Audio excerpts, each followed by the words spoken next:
పాలన. ఆయన కొడితే గట్టి కొడతాడంట. ఆయన కొడితే ఎంత గట్టి కొడతాడంట అంటే ఇక అది చెప్పనలవి కాదంట. నేను అడగదలుచుకున్న మా సోదరుడు, అయ్యా ఆయన గట్టి కొట్టడానికి ఫుల్లా ఆఫా? ఏంది గట్టి కొట్టడానికి? ఏం కొడతాడు ఆయన? కొడితే గిడితే ఓ ఫుల్ ఓ ఆఫ్ గట్టి కొట్టగలడు. అంత మించి గట్టి కొట్టేది ఏందుంది?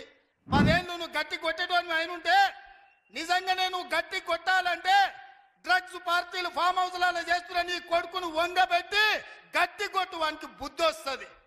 ఢిల్లీలో లిక్కర్ దందాలు చేసి తెలంగాణ గౌరవాన్ని తీసిన నీ బిడ్డను దౌడ మీద అంగబెట్టి గట్టి కొట్టు.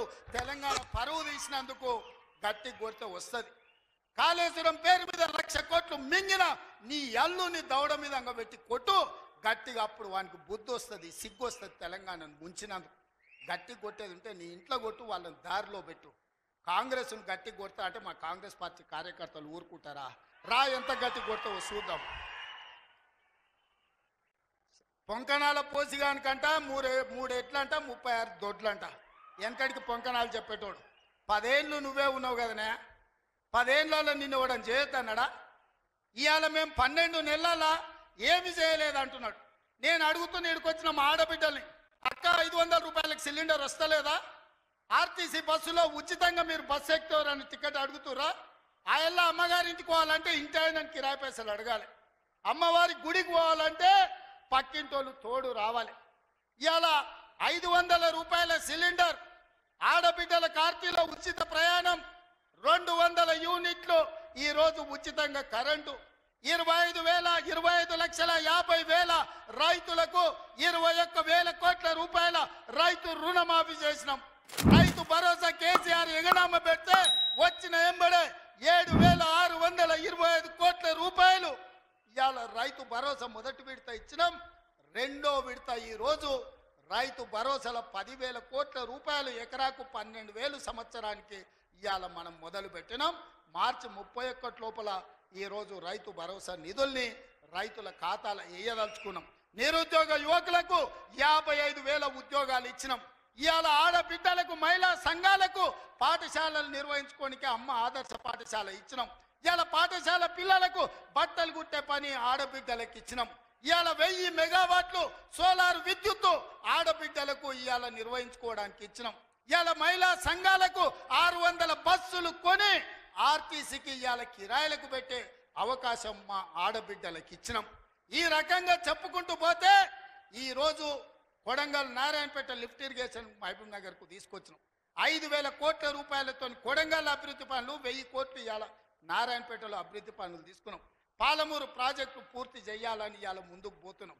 ఈ రకంగా మేము వచ్చిన తర్వాత ఇంతకుముందే పొంగులేటి శ్రీనివాసరెడ్డి గారి నేతృత్వంలో ఆనాడు ఆగిపోయిన ఇందిరమ్మ ఇల్లు మళ్ళీ ప్రారంభించి నియోజకవర్గానికి 3,500 కాదు, అవసరమైతే 5,000 ఇల్లు ప్రతి నియోజకవర్గానికి 5 లక్షల రూపాయలు పేదవాడు ఇల్లు కట్టుకోవడానికి ఇలా ఉచితంగా ఇస్తున్నాం. నువ్వు ఎన్ని డబుల్ ఇల్లు ఇచ్చినావు 10 ఏళ్ళని నేను అడుగుతున్నా. సంవత్సరంలో 5 లక్షల ఇండ్లు మేము ఇస్తాం. ఆనాడు 10 ఏళ్ళ 25 లక్షల ఇందిరమ్మ ఇండ్లు మేము ఇచ్చినాం. నేను అందుకే ఇవాళ టీఆర్ఎస్ వాళ్ళకు ఒక సవాల్ విసురుతున్నా. చిత్తశుద్ధి ఉంటే మీరు రాండి. ఏ ఊర్లో అయితే ఇందిరమ్మ ఇండ్లు ఉంటాయో రేపు సర్పంచ్ ఎన్నికలలో మేము ఓట్లు అడుగుతాం.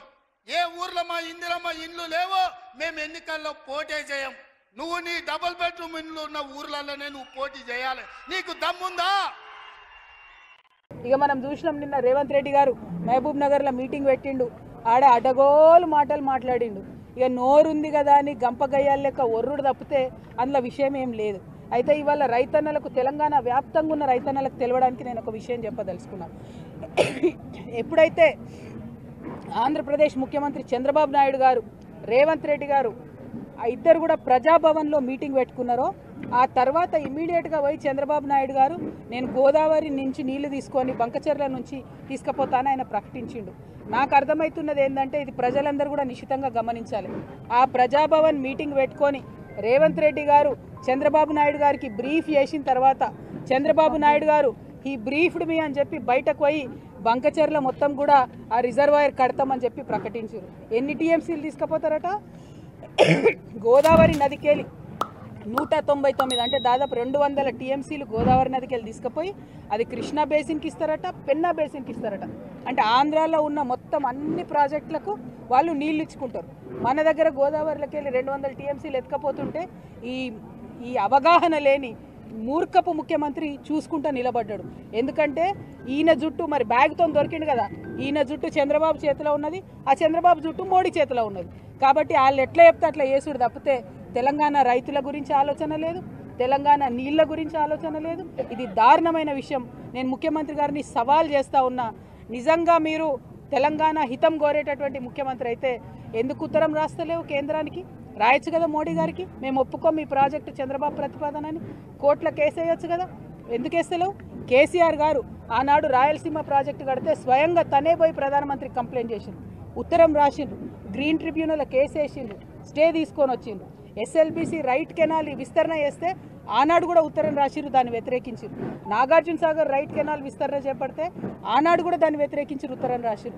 పోతిరెడ్డిపాడు హెడ్ రెగ్యులేటర్ విస్తరణ చేపడితే ఆనాడు కూడా దాన్ని వ్యతిరేకించారు, ఉత్తరం రాసిరు, ప్రధానమంత్రి దగ్గర పోయిండ్రు. మరి నువ్వెందుకు పోతలేవు చంద్రబాబు నాయుడుకు వ్యతిరేకంగా? నీకు తెలంగాణ రైతుల కంటే ఎక్కువ ప్రేమ చంద్రబాబు నాయుడు మీద ఉన్నదా? గురుదక్షిణ చెల్లించుకుంటున్నారా? మా తెలంగాణ రైతుల ఉసురు తీసి మా కృష్ణా గోదావరి జలాల్లో వాటాను తీసి చంద్రబాబు నాయుడుకు మీరు గురుదక్షిణ చెల్లించుకుంటున్నారా అని ఇవాళ రేవంత్ రెడ్డి గారిని నేను ప్రశ్నిస్తూ ఉన్నాను. మీరు కనుక చిత్తశుద్ధి ఉంటే, తెలంగాణ ముఖ్యమంత్రి మీరు నిజంగా ఈ రైతుల మంచిని కోరుకుంటే ఇమీడియట్గా కేంద్ర ప్రభుత్వానికి లెటర్ రాయాలి. ఆ 200 టీఎంసీల నీళ్లు తీసుకుపోవడానికి ఒప్పుకోము. ఎట్ ఎనీ కాస్ట్ తెలంగాణ రైతాంగం అంతా కూడా మీ మీద ఉద్యమం చేస్తుంది. మీ చిత్తశుద్ధిని, మీ నిజాయితీని నిరూపించుకోవాలంటే ఇమీడియట్గా మీరు కేంద్రానికి కంప్లైంట్ చేయండి, అవసరమైతే కోర్టుకు పోండి, ఆ ప్రాజెక్టులను ఆపండి. ఇక్కడ తక్షణ సమస్య